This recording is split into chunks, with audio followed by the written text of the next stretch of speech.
రాత్రిపూట ఒక అమ్మాయి జగన్నాథ మందిరంలోకి వెళ్ళినప్పుడు ఏం జరిగింది, ఆ తర్వాత మందిరం గర్భగుడిలో జరిగిన అద్భుతాన్ని చూస్తే మీరు కూడా ఖచ్చితంగా ఆశ్చర్యపోతారు. పూరి యొక్క జగన్నాథ మందిరం గురించి మీ అందరూ వినే ఉంటారు. మన హిందువుల ధామాలలో జగన్నాథ ధామం ఒకటి. ఇది ఒడిస్సాలోని తటవర్తి నగరంలోని పురిలో ఉంది. ఇక్కడ విష్ణు అవతారమైన శ్రీకృష్ణుని పూజిస్తారు.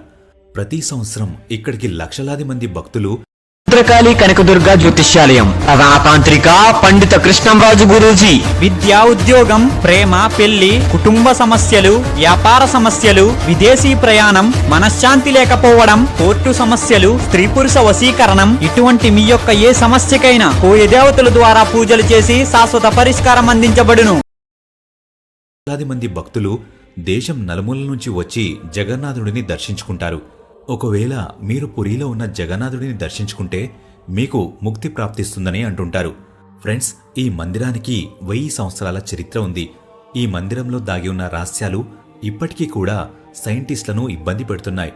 కానీ ఒకరోజు జగన్నాథ మందిరంలో ఎలాంటి సంఘటన జరిగిందంటే అది దేశంలో ఉన్న అన్ని మందిరాలను కదిలించింది. ఒడిశాలో ఉన్న జగన్నాథ మందిరం గురించి ఎలాంటి న్యూస్ బయటకు వచ్చిందంటే దాని గురించి తెలుసుకున్న ప్రతి ఒక్కరూ ఆశ్చర్యపోయారు. ఇక్కడ ప్రతిరోజు లక్షల కోట్ల ప్రసాదాన్ని తయారు చేస్తారు. ఆ తర్వాత ఆ ప్రసాదాన్ని ఒక రూమ్లో పెట్టి మూసేస్తారు. ఆ తర్వాత పూజారి ఆ రూమ్కి తాళం వేస్తారు. కానీ ఒకరోజు ఈ రూమ్ తాళం ఎక్కడో పోయింది. అప్పుడు మందిరం పూజారి మందిరంలో ప్రతి చోట తాళం కోసం వెతికారు. కానీ ఎంత వెతికినా కూడా పూజారికి తాళం దొరకలేదు. ఆ తర్వాత ఈ విషయం అందరికీ తెలిసింది. పురి నగరం అంతా ఈ న్యూస్ సర్క్యులేట్ అయింది. మందిరంలోని గది తాళం పోయింది. ఆ రోజు రాత్రి సీమా పరిహార అనే ఒక అమ్మాయి జగన్నాథుడిని దర్శించుకోవడానికి వచ్చింది. తాళం ఎంతసేపటికి దొరకకపోవడం వలన మందిరాన్ని చాలా త్వరగా మూసివేశారు. కానీ సీమ జగన్నాథుడిని దర్శించుకోవాలనుకుంది. కానీ పూజారులు ఆమెను మందిరంలోకి అనుమతించలేదు. ఏ ఒక్క పూజారి కూడా ఆమెను లోపలికి వెళ్లడానికి అనుమతించలేదు. సాయంత్రానికే మందిరం ద్వారం మూసేశారు. సీమ అమ్మ ఆరోగ్యం బాగోలేదు. ఈ కారణం చేతనే ఆమె ఆ తర్వాత రోజు ఉదయమే తిరిగి వెళ్లాలనుకుంది. జగన్నాథుడిని దర్శించుకోవడానికి ఆమె దగ్గర ఒక రాత్రి మాత్రమే సమయం ఉంది. కానీ ఆమెకు అది అసాధ్యం అనిపించింది. అప్పుడు ఆమె మందిరం గుమ్మం దగ్గరే నిద్రపోయింది. సరిగ్గా అర్ధరాత్రి 1 గంటకి ఎలాంటి చమత్కారం జరిగిందంటే దాని గురించి తెలుసుకుంటే మీరు కూడా ఆశ్చర్యపోతారు. ఆమె గుడి గుమ్మంలో నిద్రపోయింది. అప్పుడు ఒక్కసారిగా మందిరం ద్వారాలు తెరుచుకున్నాయి. స్వయంగా జగన్నాథుడు ఆమెను లోపలికి రమ్మని పిలిచినట్టు ఆమెకు అనిపించింది. ఆమె కళ్ళు తెరిచినప్పుడు మందిరం ద్వారాలు తెరుచుకుని ఉన్నాయి. అప్పుడు ఆమె మందిరం లోపలికి వెళ్ళింది. ఆ తర్వాత జగన్నాథుడిని, బాలభద్రుడిని, సుభద్రాదేవిని ఆమె దర్శించుకుంది.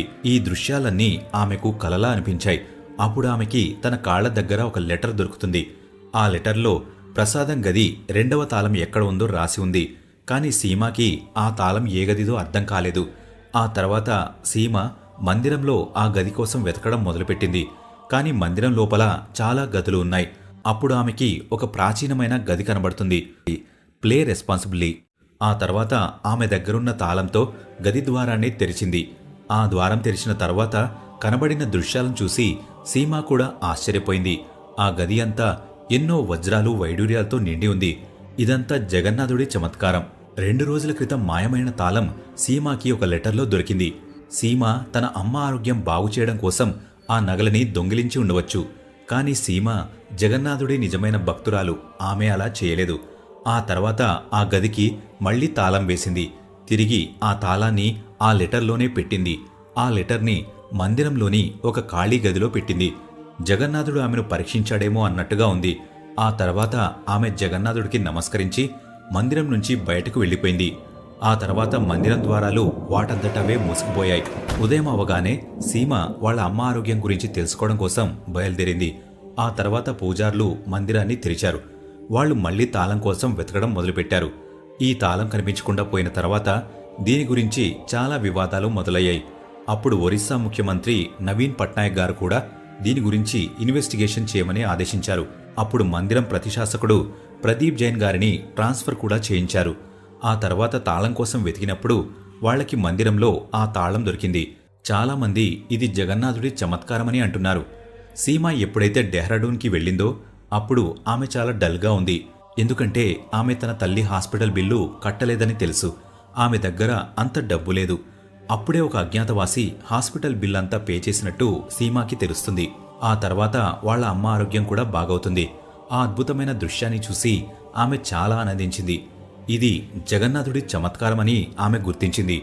ఎందుకంటే ఆమె ఆ రోజు రాత్రి వజ్రాలను దొంగిలించి ఆ వచ్చిన డబ్బుతో తన అమ్మ ఆరోగ్యం నయం చేయగలదు. ఆమెకి దేవుడిపైన నమ్మకం ఉంది.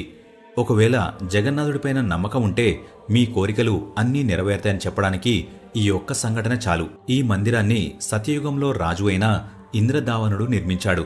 ఆ తర్వాత కాలం గడుస్తున్న కొద్దీ ఈ మందిరం చాలా డెవలప్ అయింది. ఈ మందిరం గురించి మహాభారతంలోని మొదటి అధ్యాయంలో కూడా సమాచారం ఉంటుంది. ఇప్పుడున్న ఈ మందిరం 7వ శతాబ్దంలో నిర్మించారు. ఈ మందిరంలో వాస్తు ఎంత బాగా ఉంటుందంటే ఇక్కడ ప్రతిరోజు ఏదో ఒక అద్భుతం జరుగుతూనే ఉంటుంది. ఈ మందిరంకి ఉన్న గొప్పతనం ఏంటంటే ఈ మందిరం పైన ఎగురుతూ ఉండే జెండా. అన్ని మందిరాలలో మందిరం పైన ఉన్న జెండా గాలి ఎటు వీస్తుందో అటు ఎగురుతుంది. కానీ జగన్నాథ మందిరంపై ఉండే జెండా గాలికి ఆపోజిట్గా ఎగురుతుంది. ఇలాంటి అద్భుతం కేవలం ఈ మందిరంలో మాత్రమే జరుగుతుంది. మిగిలిన ఏ మందిరంలో కూడా ఇలా జరగదు. ఇది జగన్నాథుడి చమత్కారం కాకపోతే ఇంకేంటి? ఈ మందిరం గురించి ఇంకొక ఆశ్చర్యకరమైన విషయమేమిటంటే ఇప్పటి వరకు ఈ మందిరం గోపురం పైన ఏ పక్షి వాలలేదు. ఈ మందిరం పైనుంచి ఏ విమానమూ ఎగరదు. భారత ప్రభుత్వం దీన్ని నో ఫ్లై జోన్గా ప్రకటించింది. అంటే ఈ ప్రదేశంలో హెలికాప్టర్లు కానీ ఏరోప్లేన్లు కానీ ప్రయాణించకూడదు. ఈ మందిరం పరిసరాలలో కూడా పక్షులు కనబడవు. భారతదేశంలో ఉన్న చాలా వరకు మందిరాల గోపురాలపైన ఖచ్చితంగా పక్షులు వాల్తాయి లేదా ఆ పరిసరాలలో ఎగురుతూ ఉంటాయి. కానీ ఇక్కడ అలా జరగదు. ఈ మందిరంలో వంటగదులు చాలా ఎక్కువగా ఉన్నాయి. అవి ఎంత ఎక్కువగా ఉన్నాయంటే ఈ ప్రపంచంలో ఉన్న ఏ మందిరంలో కూడా ఇన్ని వంటగదులు లేవు. ఇక్కడ 500 వంటగదులు ఉన్నాయి. ఇక్కడ 300 మంది వంట మనుషులు ప్రసాదాన్ని తయారు చేస్తారు. ప్రతిరోజు ఇక్కడ దాదాపు 20 లక్షల మంది వచ్చి ప్రసాదం తీసుకుంటారు. ఇక్కడ ఎంత ప్రసాదం తయారు చేసినా కూడా సాయంత్రం మందిరం ద్వారం మూసే సమయంలోపు అయిపోతుంది. ఇప్పటివరకు ఏ రోజు కూడా భక్తులకు ప్రసాదం తక్కువ అవ్వడం కానీ ఎక్కువ అవ్వడం కానీ జరగలేదు. ఇక్కడ ఏ రోజు కూడా ప్రసాదం వేస్ట్ అవ్వలేదు. ఇది కూడా జగన్నాథుడి చమత్కారం కాకపోతే ఇంకేంటి? హనుమంతుడు ఈ జగన్నాథ మందిరాన్ని సముద్రుడి బారి నుంచి రక్షిస్తున్నాడని అంటుంటారు. ఇప్పటి వరకు సముద్రుడు జగన్నాథ మందిరాన్ని 3 సార్లు ధ్వంసం చేశాడు. అప్పుడు జగన్నాథుడు హనుమంతుడితో తన మందిరాన్ని సముద్రుడి బారి నుంచి రక్షించమని చెప్తాడు. ఎప్పుడైతే హనుమంతుడు జగన్నాథుడిని, బాలభద్రుడిని, సుభద్రని దర్శించుకోవడానికి వస్తాడో అప్పుడు అతనితో పాటు సముద్రుడు కూడా వస్తాడు. ఆ తర్వాత జగన్నాథ మందిరాన్ని ధ్వంసం చేస్తాడు. ఇది చూసిన తర్వాత జగన్నాథుడు చింతిస్తూ హనుమంతుడిని బంగారు సంకెళ్లతో బంధిస్తాడు. ఈ కారణం చేతనే పురీలోని సాగర్ తట్ దగ్గర హనుమంతుడి మందిరం కూడా ఉంటుంది. ఇది చాలా ప్రాచీనమైన మందిరం. ఇక్కడ ప్రజలు సంకెళ్లతో ఉన్న హనుమంతుడి విగ్రహాన్ని పూజిస్తారు. ఆ తర్వాత తమ జీవితంలో ఉన్న కష్టాలు తొలగిపోతాయని చాలామంది భక్తులు అంటుంటారు. జగన్నాథ మందిరంలో ఒక సింహద్వారం ఉంటుంది. ఈ ద్వారాన్ని తెరిచిన తర్వాత మనకి సముద్రపు అలల శబ్దం చాలా గట్టిగా వినిపిస్తుంది. కానీ ఎప్పుడైతే మనం మందిరం లోపలికి వెళ్తామో అప్పుడు ఒక్కసారిగా ఆ శబ్దం ఆగిపోతుంది. మళ్ళీ మీరు ఆ సింహద్వారం నుంచి ఎప్పుడైతే బయటకు వస్తారో అప్పుడు మీకు మళ్ళీ అలల శబ్దం వినిపిస్తుంది. ఇది కూడా జగన్నాథుడి చమత్కారం కాకపోతే ఇంకేంటి? ఇదే విధంగా మందిరం బయట ఒక స్వర్గద్వారం ఉంటుంది. ఇక్కడ మోక్షాన్ని ప్రాప్తించడం కోసం శవాలను కాల్చేస్తారు. మీరు ఇక్కడికి వెళ్ళగానే బూడిద వాసన వస్తుంది. కానీ ఎప్పుడైతే మీరు స్వర్గద్వారం నుంచి మందిరం లోపలికి వెళ్తారో అప్పుడు ఈ వాసన మాయమవుతుంది. కానీ ఇక్కడ ఆశ్చర్యకరమైన విషయం ఏంటంటే ఆషాఢ మాసంలో జగన్నాథుడు తన రథంలో తన అత్త ఇంటికి వెళ్తాడు. ఈ ప్రయాణం 5 కిలోమీటర్లలో ఉన్న పురుషోత్తం క్షేత్రంలో జరుగుతుంది.